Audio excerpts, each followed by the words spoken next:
Hello and welcome, आप सभी का स्वागत है मेरे इस यूट्यूब चैनल में जिसका नाम है अमनजीत झा ब्लॉग्स।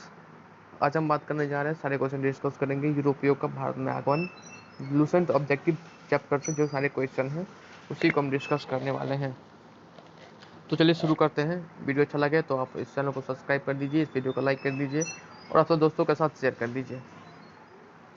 पहला क्वेश्चन है, मिलान करने वाले हैं कि पहले कौन सी कंपनियां भारत में, ब्रिटिश कंपनी भारत में आई, यूरोपीय कंपनी भारत में आई।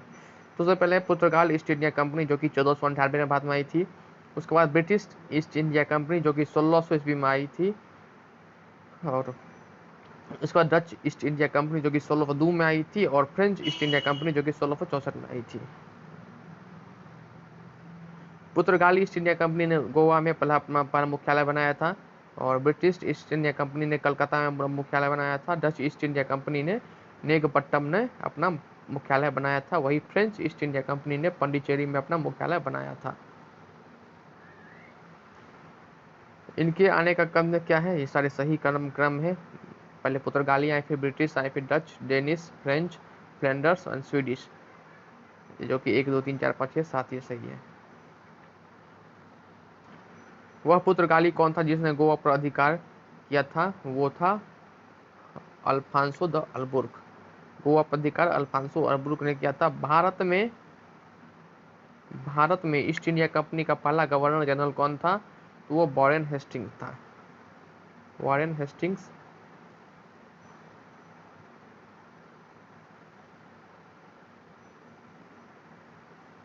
निम्नलिखित में से किस यूरोपीय ने भारत में अपना पहला व्यापार फैलाया था? वो पुर्तगाली थे। वर्ष 1498 में वास्को डी गामा भारत के कहाँ पे उतरा था? तो केरल के कालीकट बंदरगाह पर उतरा था। वास्को डी गामा कहाँ का रहने वाला था? तो एक पुर्तगाली था। वह अंग्रेज जिसने सम्राट जहांगीर के दरबार में आकर भेंट किया था, वो सर थॉमस रो थे। गोवा, दमन एवं दीव का उपनिवेशीकरण मूलतः किया गया है पुर्तगालियों के द्वारा।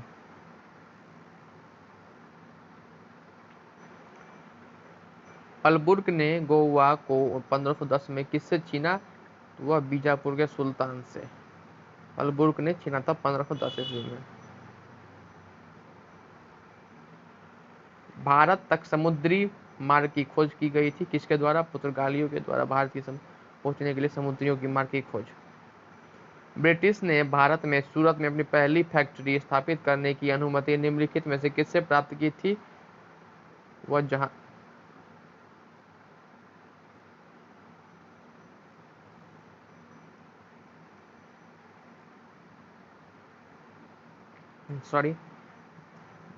ब्रिटिश ने भारत में सूरत में अपनी पहली फैक्ट्री स्थापित करने की अनुमति उस टाइम के मुगल बादशाह जहांगीर से ली थी। भारत के समुद्री मार्ग की खोज किसने की थी? तो वास्को डी गामा ने भारत की समुद्री मार्ग की खोज की थी। उसने पुर्तगाल का रहने वाला था। तृतीय कर्नाटक युद्ध एंग्लो फ्रेंच संघर्ष की समाप्ति किस संधि से हुई? तो पेरिस की संधि से हुई। तृतीय कर्नाटक युद्ध।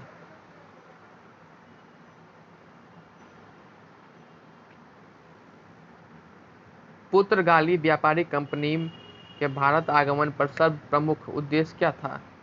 काली मिर्च एवं मसालों का व्यापार का एकाधिकार प्राप्त करना। यहाँ से वो मसाले ले गया, जब पहली बार वो विजिट करने गया तब मसाले ले गया जो कि काफ़ी उनके बाजार में बिके थे, इसलिए फिर पुनः वो वापस आके यहाँ से मसाले का व्यापार शुरू किया। जब 17 मई 1498 को वास्को डी गामा कालीकट में उतरा तो उसका स्वागत किसने किया था? तो कालीकट कोझिकोड के राजा जमेरिन ने किया था। कोझिकोड या कालीकट उस टाइम ना कोझिकोड था, अब कालीकट हो गया। उसके राजा जमेरिन ने उसका स्वागत किया था। पुर्तगालियों ने भारत में सर्वप्रथम अपनी पहली फैक्ट्री कहाँ स्थापित की?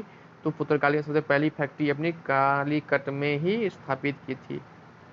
1707 ईस्वी में निम्नलिखित में से कौन सा मुगल सम्राट ने अंग्रेजों की ईस्ट इंडिया कंपनी को भारत का व्यापार विशेषाधिकार प्रदान करने के फरमान जारी किया?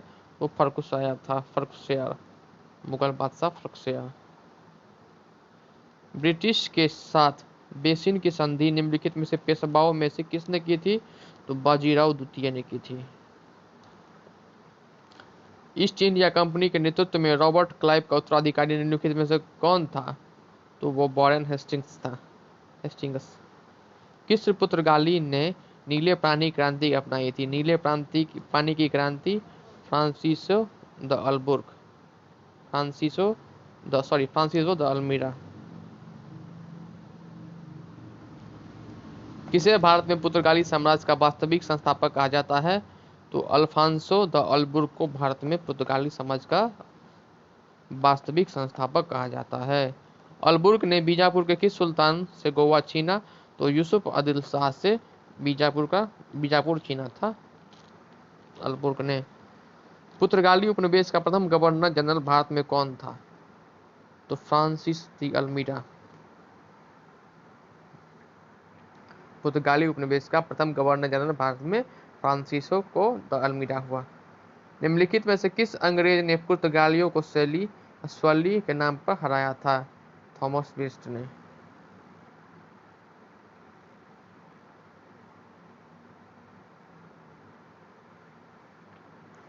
निम्नलिखित में से प्रथम कर्नाटक का युद्ध कौन सा तत्कालीन कारण था?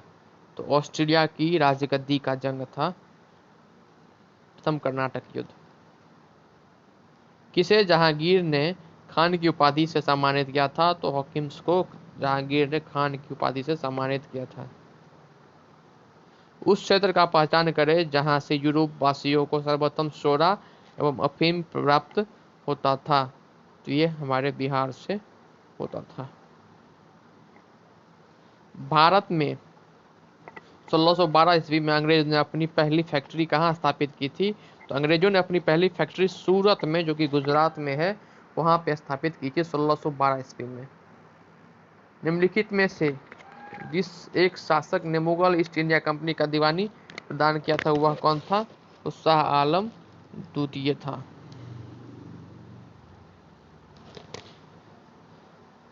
बंगाल की निम्नलिखित फैक्ट्रियां में से एक जो पुर्तगालियों द्वारा स्थापित थी वह था कहाँ पे? वो हुगली में था। एक द्वीप पर निर्मित भारत का सबसे बड़ा नगर कौन सा है? वो मुंबई है, एक द्वीप पर निर्मित। भारत में तंबाकू का प्रचलन श्रेय किसे कहा जाता है? तो भारत में तंबाकू प्रचलन से पुर्तगालियों का ही है। इसको सुनिश्चित करना है। एस्तादो द इंडिया पुर्तगालियों के समुद्री साम्राज्य का एक नाम था। Estado the India. कॉर्टेज जो है पुर्तगालियों द्वारा जारी किया जाने वाला पार पत्र या आज्ञा पत्र, वो क्या है? कॉर्टेज। इक्विजिशन पुर्तगालियों द्वारा स्थापित धर्म न्यायाधिकरण है। पोर्टो ग्रांडे पुर्तगाली द्वारा चिटगांव को दी गई संज्ञा, उसको पोर्टो ग्रांडे या महान बंदरगाह कहा जाता है। 18वीं सदी में भारत में लड़े गए युद्धों का निम्नलिखित में से सही कालानुक्रम क्या है? सबसे पहले अंबार का युद्ध लड़ा गया, फिर पलासी का युद्ध, फिर बंदीवास का युद्ध, फिर बक्सर का युद्ध। ये 18वीं सदी के युद्ध लड़े गए थे। अंबार युद्ध, पलासी, बंदीवास, बक्सर। भारत में यूरोपीय शक्ति के प्रवेश के संदर्भ में कौन सा कथन सही नहीं है? पुर्तगालियों ने 1498 में गोवा पर कब्जा कर लिया, नहीं, ये सही कथन नहीं है।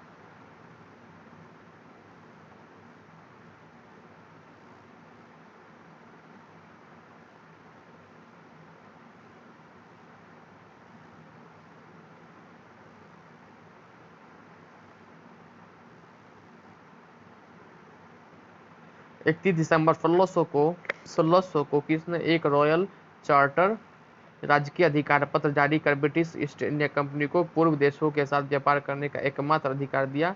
तो रानी एलिजाबेथ ने किया था। ब्रिटिश इंडिया कंपनी का प्रथम गवर्नर जनरल कौन था? तो ये थॉमस स्माइथ था। कैप्टन विलियम हॉकिंस ने किस जहाज से भारत पहुंचा? तो जहाज का नाम था हेक्टर।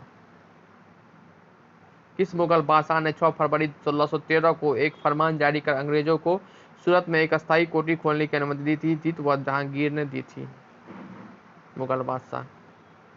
कौन इंग्लैंड के सम्राट जेम्स फर्स्ट का राजदूत बनकर 1615 में भारत में मुगल बादशाह जहांगीर के दरबार में अजमेर पहुंचा? तो सर थॉमस रोग। तब तक के लिए धन्यवाद। इसी क्वेश्चन में खत्म करते हैं। ओके, अच्छा लगे तो इस चैनल को सब्सक्राइब कर दीजिए, शेयर कर दीजिए अपने दोस्तों के साथ। धन्यवाद। जय हिंद।